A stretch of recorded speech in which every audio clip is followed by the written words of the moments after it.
Hey everybody, welcome back to Fatty's BBQ. I'm Eric Cantu. Guys, thank y'all so much for joining in. I know it's been a while since I put out a video, so let's get right to it. Today we're going to be cooking up some St. Louis style ribs on the Lone Star Grillz IVS. And if you're new to the channel, this monster right here is an insulated vertical smoker, and I'll show you how it works.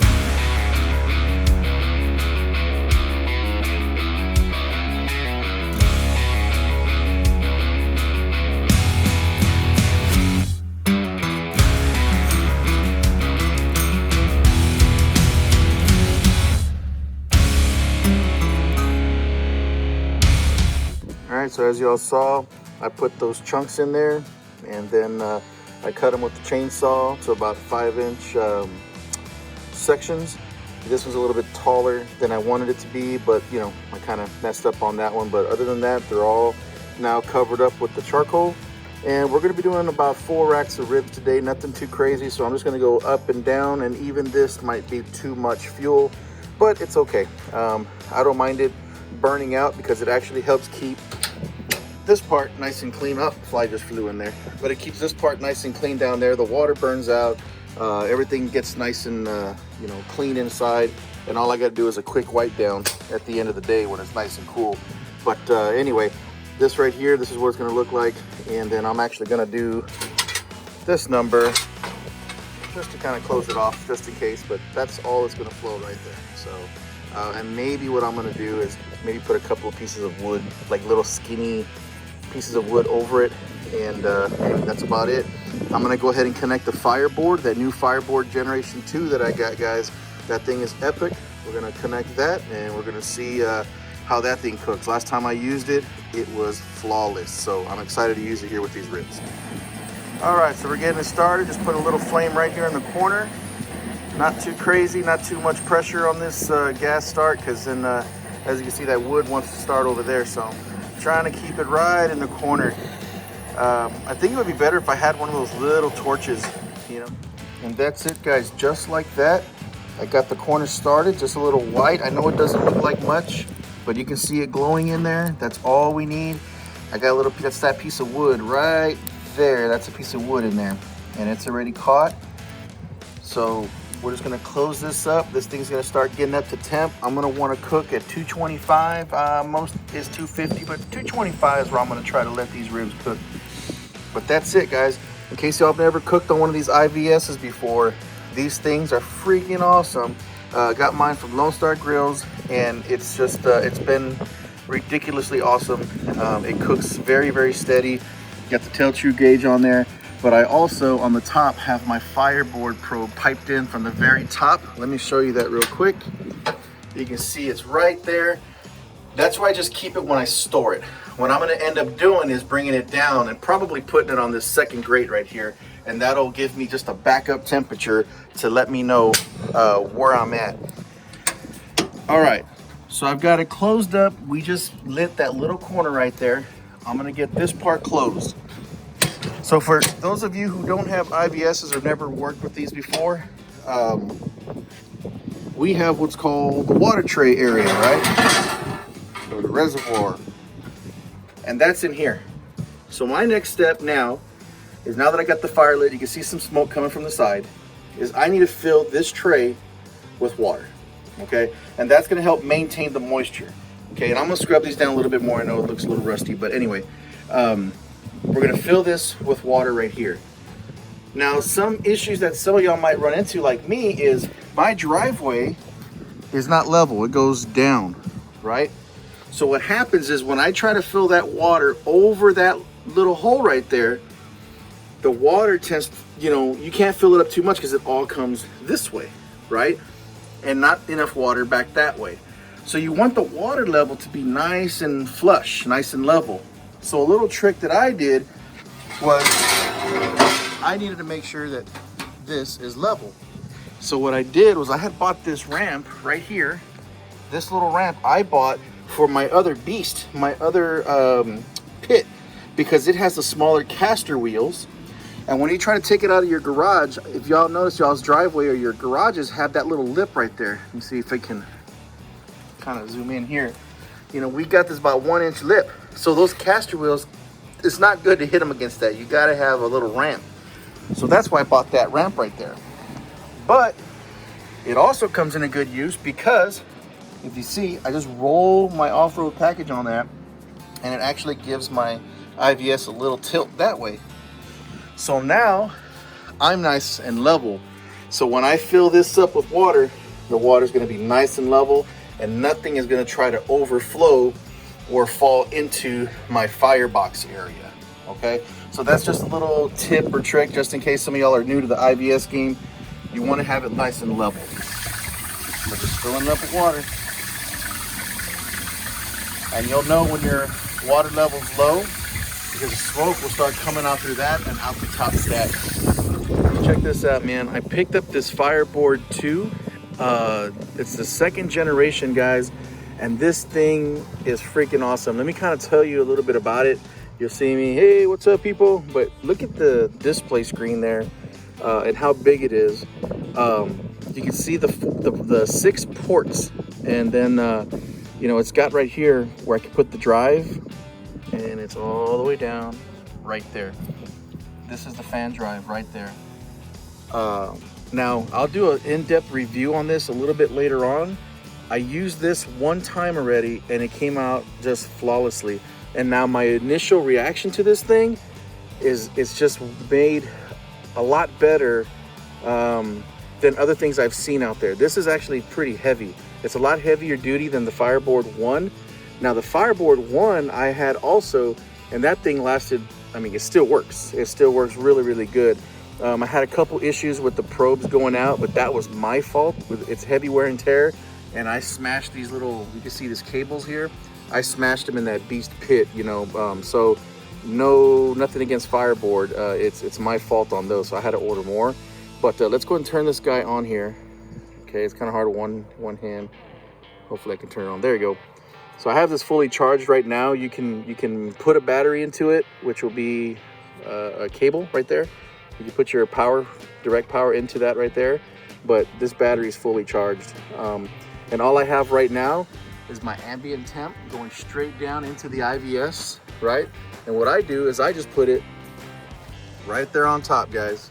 And then I got the ambient temp coming out the top into there, and the wire. Unfortunately, I have not bought the adapter yet. I haven't bought the adapter yet to put this guy over here, okay? But it's like a screw adapter that goes onto here that Lone Star Grill sells. But you can see this guy right here. I need to set the temperature on the FireBoard, but this thing will maintain my fire throughout the whole thing. So what I did is I kind of rigged it. I got a little license plate here, and I put it as far as it'll go inside my inlet.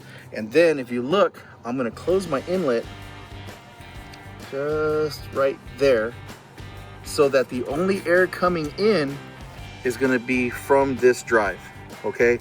But I do need to set the drive up right now, and I'll get that going, guys. But I'll show you guys a little bit later on how perfect this thing works. Big old display, man, and it's just heavy duty, and it's not like slippery. It's got like a grip, you know, so it'll stay. I think they sell a magnetic thing that they can go around this and it'll keep it, you know, stuck to your area. But anyway, that's it right now for the FireBoard, and I'll show you guys a little bit how well this thing works. Now, guys, we're going to be getting these ribs ready. These are St. Louis style ribs, as you can see right here. Yep, St. Louis style ribs. And all we're going to do to get this thing ready is we're going to be using some good old Stubbs Rub. See that right there? Good old Stubbs barbecue rub. And I might as well, you know, you see it's brand new. Take this off right here. Take a look at that. Can you smell it? So they got a whole bunch of good stuff in there, guys. We're making 4 racks of ribs today. I'll just show you guys how I do like one, just seasoning one here. I think you guys have seen me make these ribs before. So yeah, let's just get at it, and let's just start seasoning these guys up, right? Got my super sharp Shun knife, guys. You seen that? I love this thing. Look at that. Got that lens flare going on, right? But yeah, you got to be really careful because these things are like super sharp. And then I bought a honing tool also to keep that thing nice and sharp. But anyway, so I'm gonna pull these ribs out. And lay this here, put this in the sink so I can drain the blood. All right. And then you guys have seen me do this before in the past on the back side here. See this little membrane? I like to pull that off. It's not, you don't have to. Some people like to take it off, some people don't like to take it off. But for me, I really like to. So you get yourself a paper towel, right? Try to get yourself, you know, take off some of that wetness in the back so it doesn't slip. And then all I do is I just kind of come underneath here. And this knife might be a little too sharp for this, but all I do is I start peeling up this little sheath. And some people, you can even do it from the middle. There's a trick. You can do it like right here and just pull it up from the middle. And you can even just use your hands, you know, and you do it from the middle and you start like sticking your finger through that. But for me, just, you know, just for me, I do it here at the edge, you know. I'm sure there's an easier way to do it, but this is the way I do it. So you can see I got that little bit right there, that sheath. So I get my dry paper towel and I just grab it and it'll just come off pretty darn easy. So you get a good grip on it, hold your ribs down, and you see it's just going to come right off. Flip this up a little bit here and it'll just come right off. Okay, so that's it. Again, I take this off because for me, this is hard stuff. I'm trying to poke through it, and there, I finally tore it. But this is like paper, you know. And then when you cook on it, you know, it doesn't hurt the meat, doesn't do anything like that. It just sometimes, it's not a pleasant thing to chew. You know, if you get in the back of the rib and you're chewing it, this whole thing can come off, and sometimes it's not that good. All right, so we throw that away. All righty. So now I change out my glove real quick, and I'll come right back so I can grab the stubs. Gonna open up the stubs. Let's do this right here, okay? And we'll flip this over. And now you could, if you want to, okay, you can take like this off. Let me show you. Still use my clean hand. I'll try not to touch the actual meat. But you can come right here and take like this fat right here off. You know, you take that whole, you know, you can make it as pretty as you want, okay? You could take off some of this if you want. Me, these are just ribs for home. You know, even for clients, I just leave this on there because it adds, for me, it adds flavor. But maybe if it's a competition or something, you guys do something else. But for me, I just kind of leave it. You know, to me, I don't really care about that. I'll leave it there. It's not going to hurt. You know, if you wanted to, I guess you can get in there and cut that off. But for all intents and purposes, this is how I do it. All right, so then I get my Stubbs Rub, and we're just gonna put it right on here. Be nice and liberal with it. Don't be shy. This thing makes an incredible bark, an incredible crust, right? I kind of smash it in there. See, it's already looking nicer. And then we're gonna do the backside. All right, and this Stubbs goes really well with anything pork. So like my pork butts, also using some Stubbs, right? Then we're gonna go back on the backside. I'm just gonna hit it up. Like I said, I'm not shy with this stuff. You know, here, you kind of want to be careful with putting too much seasoning in like a crevice like this. Some people, again, will cut this off and cook this separately. You can see this is kind of a sheath right here. I probably wouldn't like it, you know, like let me cut a little piece off of this right here. Oh, maybe I need to sharpen this knife. Wow. Oh, it's not cutting as razor sharp as it was, but let me just show you what this will do here. So that little piece of skin or silver skin, super tough. So you're not biting through that. So it's okay to cut that off if you want. Now I got my hands dirty again. So all right, I went ahead and just washed my gloves so I don't waste them all. So, all right. So now I'm gonna finish putting this on there, just like this, and under here. And that's it, man. That is it, guys, right there. Take a look. That is one rack of ribs, St. Louis style ribs, prepped. Easy. It took less than 5 minutes. It took me a little bit longer because I'm actually recording. And this is just gonna go right on the IVS, okay? So right now in the IVS, I've got my post oak in there, cut up, covered with the charcoal. It's already at 225. It's ready for these ribs to go on there. Really all I'm gonna do is put them on there, put the probe in here. Now remember, I know most of y'all already know this, but just in case some of you guys are new and are learning for the first time, there's a bone here. Let me see, a bone here, meat and bone. So when you get those probes, you're gonna wanna put it right here, okay? Right in between the bones. You don't want the probe to touch the bone because you'll get a false reading. So you want the probe in the thick part of the meat. And I know for ribs, sometimes that gets a little tricky, but you know, you could feel it. You feel bone right here, meat, bone. So right here, I'd stick it right there in the middle. I wouldn't put it towards the end. I'd put it right in the middle in a big fat piece of the meat that's there. And then what I'm gonna do is I'm gonna watch that temp. Technically they're done like at what 160 or so, but they're not really rendered correctly. So I usually cook them to about 185, right around there at 225 degrees.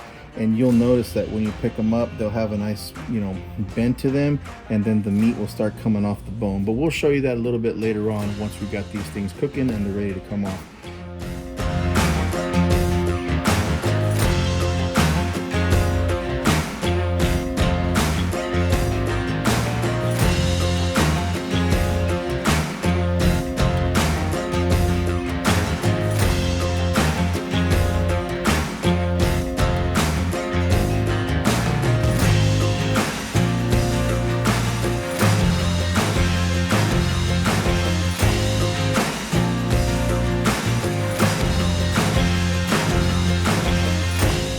Real quick, I just want to show you this. I am about to put the ribs into the IVS, but before I do it, I want to show you this temp right here. Take a look. So the tell true, right at 225 degrees. I mean maybe a little bit more, but it's right on it. That fan is working big time.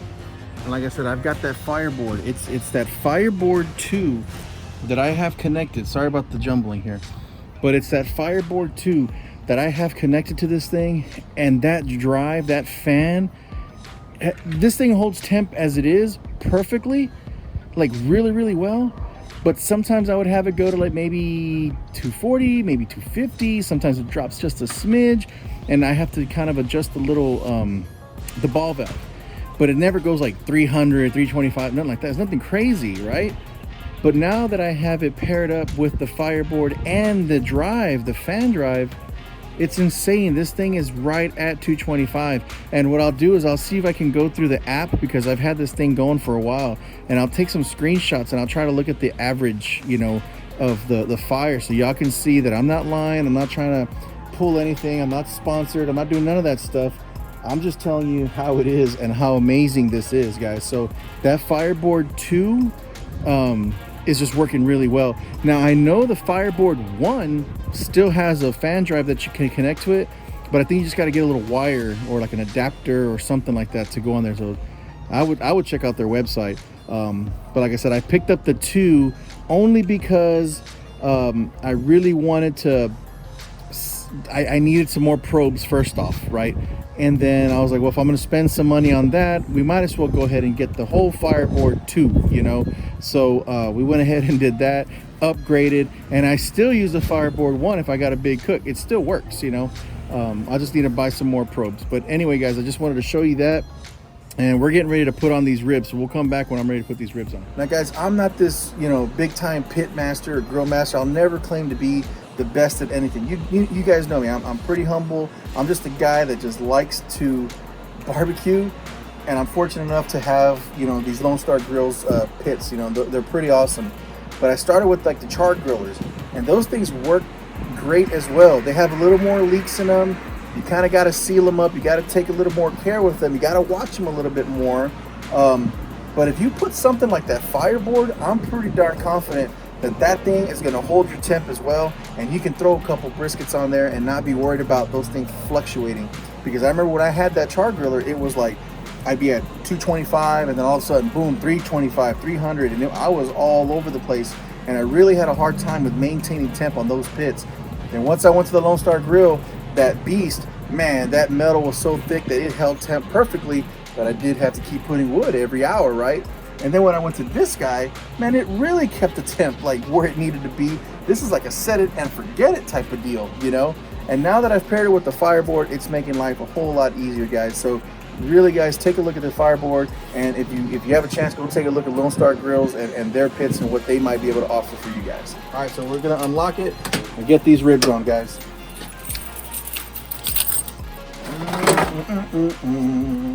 We're gonna go ahead and put them right here on this rack. All right, so here we go.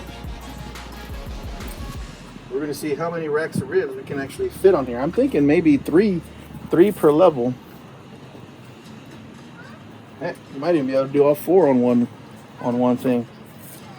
But you can see that Stubbs Rub on there, looking pretty good. I am gonna try putting all 4 on one, and we're gonna see how they cook. I'm pretty sure they're gonna cook just fine. Look at that. There we go. All right, take these gloves off, grab the camera, and show you guys what's up. All right, so take a look, guys. We've got all 4 ribs on one rack. So this is gonna tell me that this IVS can easily hit up 16 slabs of ribs in one shot. And if you guys are lucky enough to have gotten the option with the additional racks, you're gonna be able to hit a lot more ribs in there. So this is pretty dang awesome. So right now, all I'm gonna do is I'm gonna go ahead and put a probe in that one and probably that one. I don't need tons of probes. And we're gonna check these temps. We're gonna close it up, set it, and forget it. I'm gonna go ahead and put these probes in here. Again, I'm feeling for a thicker part of the meat. This is kind of feels a little thin right here, so I'm gonna go ahead and go right here. And this is gonna go right in there. And the probe's gonna go over top, because if y'all remember, the FireBoard is on top of it, so that's why it's going up. Usually it goes to the side, you know, but this time I'm going over the top. And this one has a pretty thick piece right here, so we're gonna go in. Oh yeah, you can feel that right there. It's pretty good. And that's gonna go up top. So that's it. We're gonna put this in just like that, all the way in. All right, that's it. We're gonna set it, forget it, and let those things cook, and let the FireBoard and the IVS do their work. All right, so these ribs have been on there for a couple hours. You can tell it's already getting dark out here. And they're pretty much done. You can technically take them off right now, but they'll probably be a little bit more on the chewy side. So I like to push them a little bit more till they get to about 185, 180, right around there. They are looking pretty good. I took a sneak peek at them. But right now what I'm gonna do is go ahead and put some KC Masterpiece on there. So let's take a look at that. All right, so here we go. Let's pull this guy out. About right there. So there we go. And then we're just gonna smear this on there. All right, so take a look. That's it right there. Got them all nice and sauced up, and we're gonna do one without. And I'm gonna push those to about 185. So these are going right back in there. Got a couple of brats down there just for funsies. Okay guys, so the ribs are done. They've already hit temp. I went ahead and pulled them off. These have been resting for about 30 minutes, maybe a little bit more, maybe almost 40 minutes, but they're still pretty hot to the touch. So they could probably rest a little bit longer. But anyway, we're hungry, so we're just gonna get at it. So let's take a look. So these look pretty good, guys. These are the ones without the sauce, okay? That's just the Stubbs Rub. I don't know if y'all can see that, okay? So we're gonna go ahead and cut it and hope that everything came out good. But either way, we're gonna have a nice, we're gonna enjoy this, right? So I'm getting my knife. Let's go ahead and just come on down, follow this. Man, that's a weird angle. That cut at a weird angle. So we're just gonna keep cutting and follow the bone. All right, there you go. Now I don't have my other knife. I'm using my Shun knife, which I probably shouldn't use for this. This is my brisket trimming knife. But anyway, so here we go. There we go, guys. That is the rib right there. It's definitely nice and juicy. I'll give it a tiny squeeze. There you go. So it's definitely nice and juicy. The rub looks really good on it, not burnt. this looks really good. So I'm gonna take a bite. I'm not gonna go on camera so I don't gross you guys out, but hopefully we get a pretty good bite out of this and it doesn't just pull off the bone. But here we go.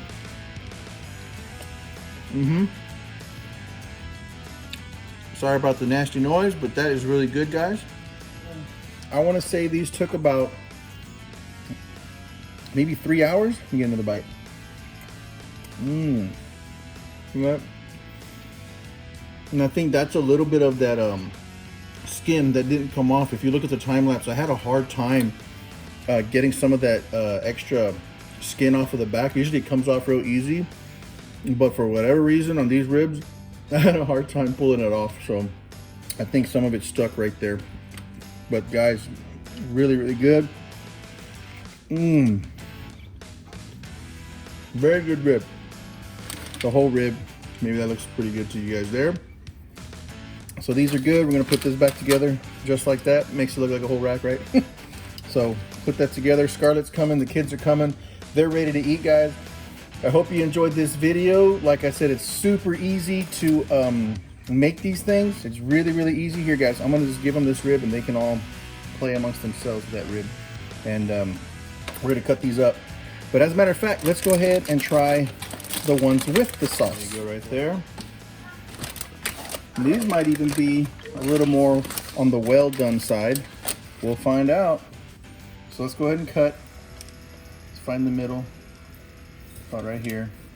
Go all the way down. About right here. And these are pretty juicy right here. There we go. So there you go, guys. You see that? Looks pretty good. Give a little squeeze, you know. This feels pretty good, okay? And that's the part with the what do you call it? KC Masterpiece. So it's not burnt, it's just nice and caramelized on there. So let's take a bite and we'll see if we get that perfect C out of this one too, or if it pulls off the bone. So here we go. Let's see if I can get a good bite. Came out pretty good. There wasn't as much meat on this side, so I had a bite on this side. But these taste good. Let me get another bite. So these are good. I know you can hear me chewing and it's gross in the background, so my apologies.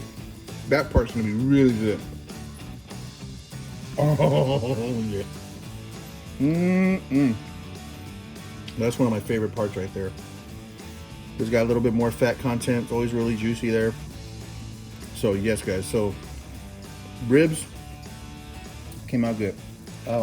But anyway, guys, I hope you enjoyed the video. I'm so glad to be back.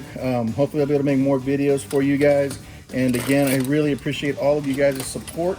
Like I said, I'll never claim to be a pit master or any type of professional or what do you call them, like the competition cooks or anything like that. I'm just a guy that likes to cook at home and share what I do with you guys, man. So hopefully you guys enjoyed it. Y'all have a good one, and we will see you guys on the next episode of Fighting Barbecue.